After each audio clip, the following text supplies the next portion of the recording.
Hey, welcome to Wildman Adventures. This week we're going to go down memory lane with toys.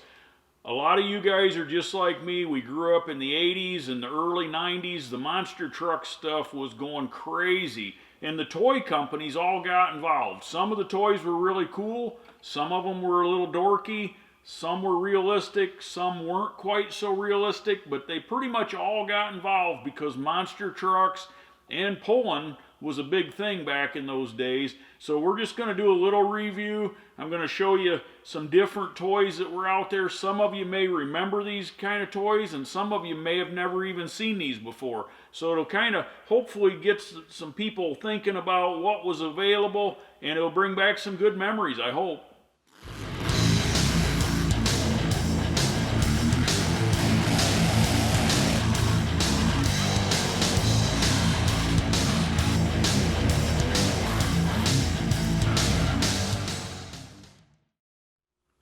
Okay, one of the first ones I'm going to talk about is the Shaper Stompers. A lot of you guys remember this. I remember my first Stomper was this one and this one. And there was actually a play set, and it was in the Sears catalog. And during the Christmas Sears catalog, you know, that's a big thing. A lot of you older guys will remember. We would get the Sears catalog sometime in the fall, and you could start looking through it and trying to figure out what you was hoping Santa Claus would bring for you. And there was this little itty-bitty ad, and I don't even remember if they were called Stompers, but it showed two little trucks and a little mountain set, and it said battery-operated 4x4 trucks. And I circled that and told my parents that's what I wanted for Christmas, and I'll bet that was probably the best Christmas I ever had. Now, I think that was in 81 or 82 when they first came out with them. Now, later on in life, I started modifying and pulling Stompers and stuff like everybody did. So this one here, I put duals in the front, triples in the back, and these are the old original ones that had the side clips, and those, I don't know why they did away with them. They started doing the other clips, which are okay, but you know, and then those little boogers would go about anywhere. Those things, we had so much fun out on the playground, and many of you guys probably did too. These things were a lot of fun, and then later they came out with the hard tires and wider tires, and then they came out with the front clips, which, you know, were kind of neat, and had them sealed up so you could run them in the water and the mud. We used to spend a lot of time on the playground, me and my buddies, and we would always be racing them. We would tug a war with them. We would try to find obstacles and see who could climb them the best. And of course, that's why some of these modifications came in. You know, it was like you had to try to one-up your buddy at school. So a lot of you probably remember those. Now, later, in about 1984 or so, they came out with the bigger ones. Now, I always liked these too because these came with accessories that had like winches, and they had tires that looked like the 48 squiggly tires that Goodyear used to make, that Bigfoot 1 always had on it, and Barefoot 1, and a lot of the trucks. Now, the squiggle design kind of reminded us the most of the King Kong, which was the 31-inch wide 48s, but these were a really neat little thing. These were a battery-operated truck also, four-wheel drive. They had, like I say, they had accessories that was really cool. The winch on it, I remember you could hook the winch and it would actually pull itself clear up. And then they came out with the bigger one. When they got hooked up with the Breen brothers and some of the other guys that did the Stomper Bully monster truck, Stomper, they started sponsoring the shows, and with US Hot Rod and all those. And this came out. Now, this is one of those that, like I say, is a little dorky. I never liked the proportions on this. You know, it had kind of an extra long rear end, so it would do the wheelies. The tires were pretty cool, but things looked a little out of proportion. Now, this is kind of neat. I've got the original box for this from 1984 for the newer version of the Crimson Crusher they came out with. And that was another really neat one. This one, I think they came out to compete with the Bigfoot from Play School is what I'm guessing, because it was more of that size. This one also had accessories like a winch that you could put in the front, And I actually had a little driver, if I remember right, that you could put in. And then these were the gear shifters back here. They looked like fuel tanks, but those were your gear shifters that would make it go forward and backward and four-wheel drive, high and low range. And you can see these have been played with a little bit. All my toys have pretty much been played with. I do have a surprise later, though, that I'll show you that I had forgot that I had, and I found it the other night when I was digging through a box of toys. And that one is a neat surprise. You guys will like it, and it has not been played with. So there we go over some of the Stompers. Now we'll move on to the next ones. Okay, now we're getting into Play School. A lot of you remember when they came out with the Bigfoot. These are the SSTs. They come out with Bigfoot, Warlord, the pulling truck, Dan Patrick's, Alan Gaines's Orange Blossom Special. This was a special time as a child. I mean, we grew up in the greatest time that anybody could grow up, I think. We had the coolest toys, and we was able to do a lot of imagining. This thing, I remember this just was awesome to me. I could not quit playing with this thing. It had the shifters on the top, forward and reverse, high and low, and you can see I was building models back in the day, so I had to take my paint out and I had to modify and paint and highlight. I even highlighted the lettering on the tires, and painted the lights. I mean, it was, and of course I was a Chevy nut, but at the time they didn't have a Chevy truck. They later came out with the black gold, but so I had to have my Chevy key on. But these things were so much fun. I even had a hitch that I made under here with a wire because I was always pulling stuff with it, and put some extra pinstripes on it. But this thing, we took, you know, we would take these to school also and play with them at recess. And my buddies and me, we would always pull them. And then my cousin and me, we actually took and built a weight transfer sled, and we would actually pull these before they came out with the sled. And then later, Play School came out with a sled for these so you could actually pull them as like a competition set. But one of the interesting, funny things with these are Lannard Company came out just a little bit after the Bigfoot toy came out. They came out with a King Kong toy. Now what's really, I think, funny is this body mold had to be almost the same body mold. They had to have stolen it from Play School's factory or something, because the dimensions are all basically the same. The grills look almost the same. Of course, the bumpers and the back end and everything was different. And then, of course, if you notice, it had bigger tires. So, you know, it was kind of a competition back then. But this was built by the Lannard Company, and it was similar, but it had the big shifter in the back. Now, the original ones were more of a brownish color, and they looked more like the original King Kong. But then Lannard Company decided they wanted to appeal to everybody. So they started coming out with pinks and purples and blues and every color you can imagine.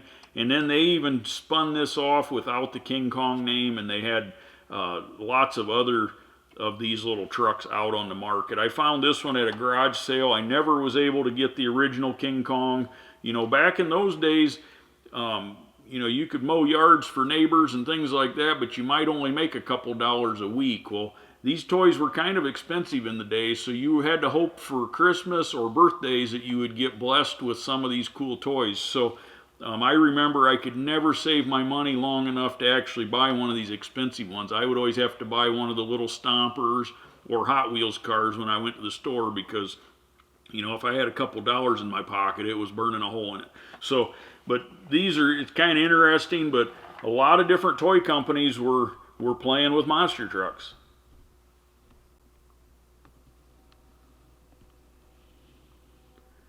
So, even Matchbox got involved in monster trucks early on. A lot of you remember these. You played with them. I played with these a lot. You can see the wear and tear on them and how kind of dirty they are, but they had the Bigfoot and they had the USA 1. I was always disappointed that they used the same body, but that was kind of typical back then. And Taurus, and so they were all the early Ford body, which didn't even really fit Bigfoot, but you know, they was still awesome. I mean, your imagination could still work. And then they had the Ford step side for Awesome Kong. I always wished it had the big engine in it. As a kid, I was always looking at something I could steal a motor out of to put in there. And then, of course, Rolling Thunder. But these things, you can see I played a lot with them. These, you know, no motor or nothing. These were just a push toy. Now, the Hot Wheels market and the Greenlight market has went crazy with reproducing real monster trucks. But back in these days, you know, this was it. Then here's one that came out from Renegade, which they came out with kind of their generic set of monster trucks. And the tires and stuff were cool on these, but they reminded you more of a tractor type tire. And then even Racing Champions come out with their generic one. They actually did a whole series of named vehicles, but they used the same body molds and the same deal for all of them. And here was an Excalibur, but you know, these always disappointed me because I wanted realism. And to me, this one was, you know, they were just kind of generic. They were cool, they had big tires and stuff, but they had like the Hot Stuff Jeep and some of those that was supposed to be a Jeep, but they were still the Chevy truck mold. So it was kind of disappointing as a kid that was into detail. We really didn't get a lot of detail. So then a little bit later on, Galoob came out with a battery-operated series of trucks. Galoob was Muscle Machines and that, and they started sponsoring the Muscle Machines. And this was the battery-operated one. This came out about the time they quit making the Stompers. And this was kind of almost like a replacement for the Stomper that Shapers made.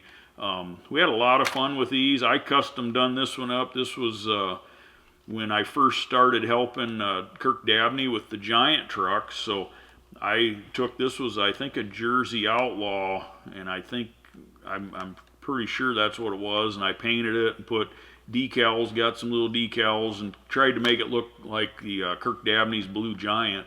That was when I was first starting to help him in around 91, 92, somewhere around there. Okay, earlier I talked about the Galoob micro machines, and they made these bigger trucks, but they also made micro machines, the littlest ones, and this was a big thing, and they actually started sponsoring the Breen brothers with the real micro machines. But they ran basically every truck that was in the TNT world. They had a toy of them. And then they even did the pulling tractors and some pulling trucks and things, which back in the day, they all kind of went hand in hand. You know, if there was a tractor pull at an arena or a stadium, there was going to be monster trucks. If there was monster trucks, there used to always be tractor pullers. So it was kind of a neat thing as a kid to be able to get some of these, and they were very detailed for the size of them. They're very small. You can see here's a little Gravedigger. I think those are sought after now by a lot of people. It was very detailed for what they was. A little Mad Dog, Breen Brothers Mad Dog. There's a Wild Hare. I mean, there was a lot of really cool Carolina Crusher, I think. These was really neat, and a lot of kids had a lot of fun with those. There was a lot of real generic type, toys out there, monster trucks. We had all kinds of different little things that came out, and they did different things like this with the fluorescent tires and of vehicles that didn't really exist. And, they were still kind of cool, but I didn't like the unrealness. But then like the processed plastic world, they came out with a monster truck that, with the big tires and things. But these were really cheap. Kids had a lot of fun with these in the sandboxes and playing outside. That's back when us kids played outside. This here was always kind of a neat machine. This was kind of like a go-anywhere type 6-wheel drive. It was kind of looked almost like a Chevy truck. It was battery operated, and this thing would go almost anywhere, but it had real weak gears in it. And I remember, you can see they're grinding right there. It didn't do very good at pulling. It did okay at climbing, but it would grind the gears, and I think the gears are pretty well shot in this thing after I pulled it for a while. So now, you guys are waiting on the surprise, I think. This was something that I found a couple weeks ago. My parents told me to come get a box that they had found that was in their attic, and they said, there's some toys in it that you've probably forgot you had. Come get it. And so here it is. I couldn't believe I had bought this Cyclops. Now this was something I bought after they were basically out of circulation. It's still got the price tag on it. I paid $11.97 for it at a Toys R Us. And this would have been probably in the early 90s. And Cyclops, this was a Buddy L. Buddy L came out with these to kind of compete with the Bigfoot and the Stomper trucks and the King Kong truck. This was a battery operated, had a gear shift with different gears, had the little lighted up eye on the front, and of course 4-wheel drive, battery operated. And I totally forgot that I had picked this thing up, and I'm just so excited. I never realized that I had it, and this is super cool. Now something else we haven't touched on, so that was kind of a neat deal. Something else Nylon came out with. They always had like Tonka type trucks. They were always pushed, you know, manually pushed trucks. They were always steel stamped out bodies. They came out with an All-American and an Eagle back in the 80s, and these actually had a gearbox in them. They made a lot of noise. They were a 4-wheel drive, and so that was kind of a different, you can see the gears are tore up in that one. That's the only front-wheel drive. But, so those was pretty cool too. So hopefully you guys enjoyed going down memory lane. These had tailgates that worked, I think, but no, maybe not. It looked like it did. But, you know, I was always disappointed in these that they didn't put bigger tires and stuff on them, because, heck, everybody knows All-American and Eagle always had the big 73-inch tires on, and they were just really big. Whenever it was at a show, they were bigger than most of the guys that were running 66s. So, you know, that's, it is, you know, it's what they came out with. But hopefully you guys have had fun. Smash that like button. Give us your comments. Give us your memories. You know, this kind of stuff, these are childhood memories that bring back good times. I don't think anybody in the future, none of these kids are having as much fun as we used to have. You know, we used our imagination. We didn't just sit there and let something play with something on a computer that did it for us. We had to go out and play in the sandbox and build ramps and build dirt jumps and dig holes. And, you know, hopefully you guys had a good time. Please subscribe, hit the like button, and give us your comments. Thanks for watching.